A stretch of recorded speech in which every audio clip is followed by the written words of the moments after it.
सिर्फ एक पत्रकार की हत्या नहीं है, बल्कि छत्तीसगढ़ में और दूसरे राज्यों में ऐसे चल रहे न जाने कितने ही घोटालों पर पर्दा डाल दिया गया।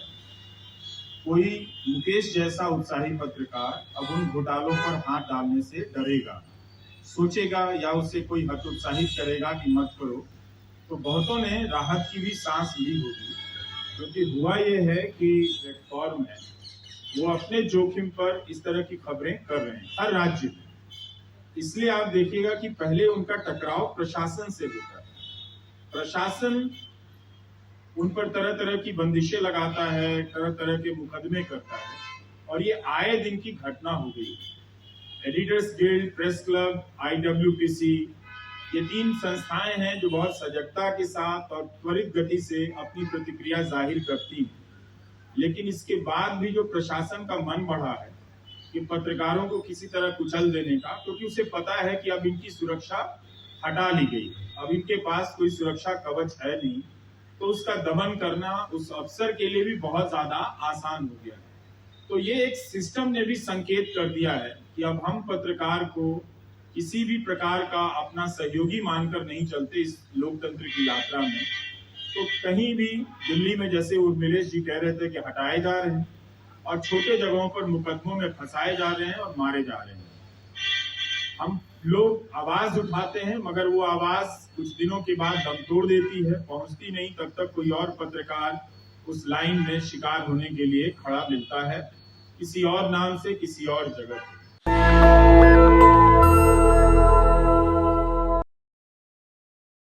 ये देखना सुखद रहा कि छत्तीसगढ़ के सभी पत्रकार मुकेश चंद्राकर को काफी निकटता से जानते हैं, उसके काम के बारे में, काम को लेकर उससे परिचित हैं।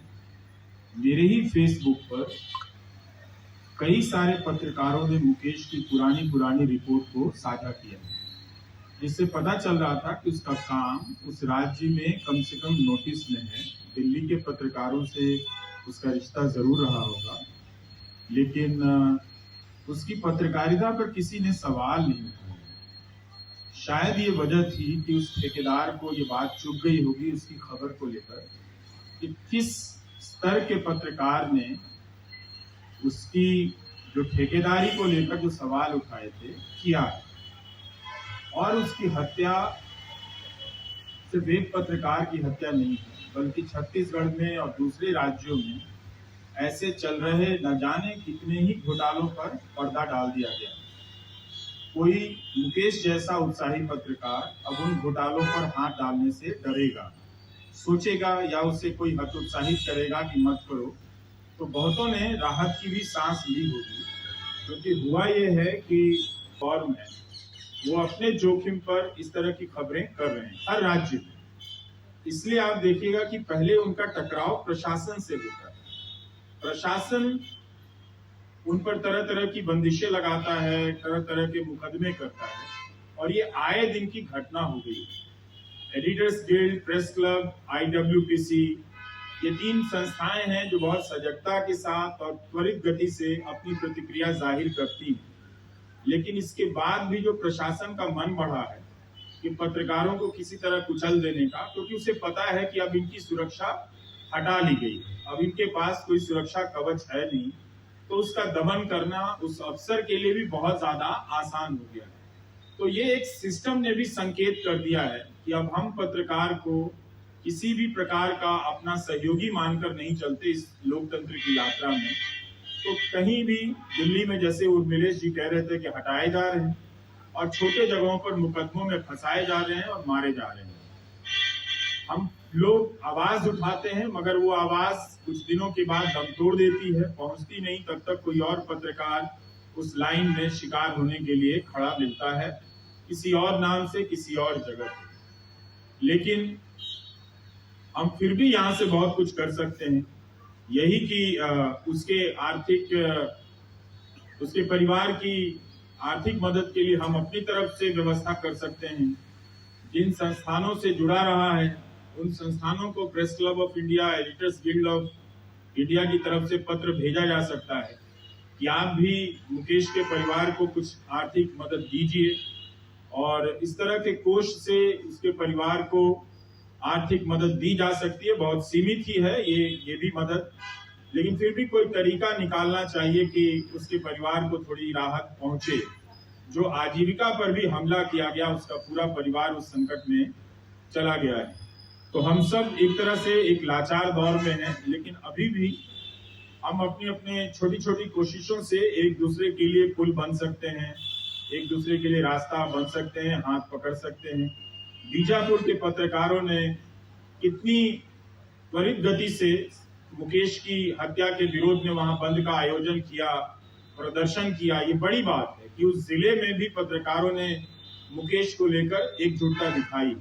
पता चलता है कि उसने अपने काम के जरिए कितना कुछ कमाया होगा और उस ठेकेदार ने उसके साथ साथ पूरे उस जिले के पत्रकारों का मनोबल तोड़ा है।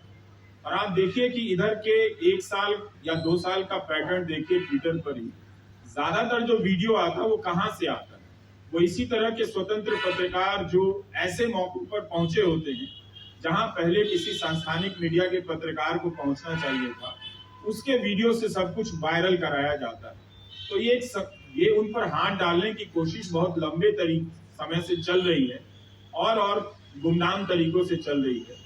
लेकिन ये हत्या करके एक संकेत भी दिया गया है कि अपनी अपनी हदों में रहा जाए। लेकिन हम सब का ये काम है कि हम सबका मनोबल बढ़ाएं, कि जरूर अपनी सुरक्षा की चिंता करें, उसे लेकर सतर्क रहें, मगर इसका असर अपने आप पर ना पड़ने दें।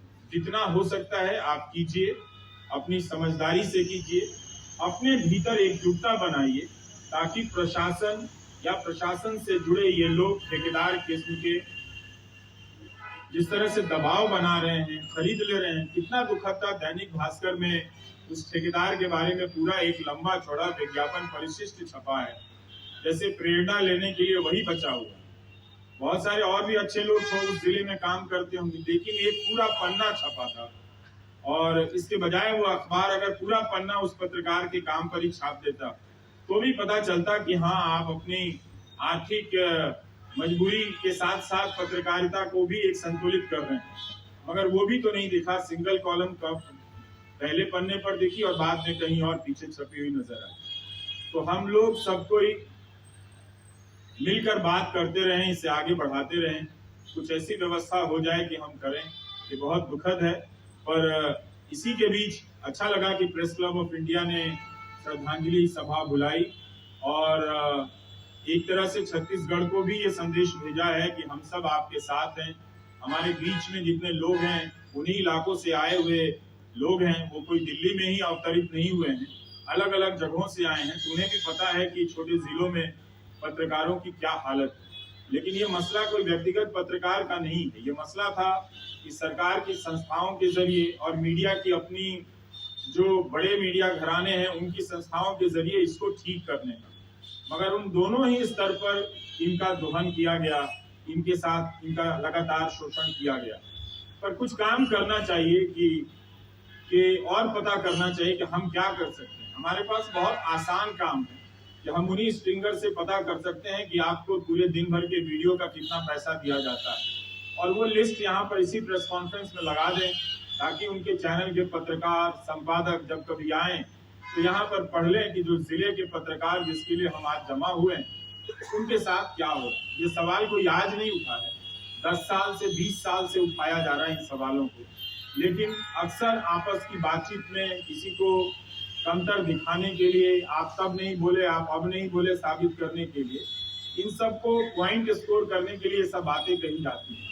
लेकिन इन बातों को अभी भी संस्थानिक रूप दिया जा सकता है, ठोस तरीके से हम कर सकते हैं, जिससे पता चले कि हमारा शोषण किस तरह से हो रहा है, काम के घंटे क्या हैं, उन्हें मिलने वाला जो पारिश्रमिक है वो क्या है, कितना है, क्या उससे उनका काम चलता है। जिलों के पत्रकारों के बारे में press club of India Mukesh की हत्या की पृष्ठभूमि में कम से कम यही एक टीम बना ले, जो अलग अलग राज्यों में भले ना जा सके तो किसी और तरीके से ऑनलाइन के जरिए इस तरह की सूचनाओं का संग्रह करके एक रिपोर्ट अगर पहले प्रकाशित हुई है तो फिर नए अपडेट के साथ भी प्रकाशित की जा सकती है। तो नेशनल दस्तक की आपसे गुजारिश है कि अगर इसको बचाना चाहते हैं तो नेशनल दस्तक को सब्सक्राइब करने के लिए रेड कलर के सब्सक्राइब बटन को दबाएं, फिर बेल आइकन की घंटी दबाएं, नेशनल दस्तक को बचाने के लिए बहुत जरूरी है कि हर खबर को शेयर करें, लाइक करें, कमेंट जरूर करें।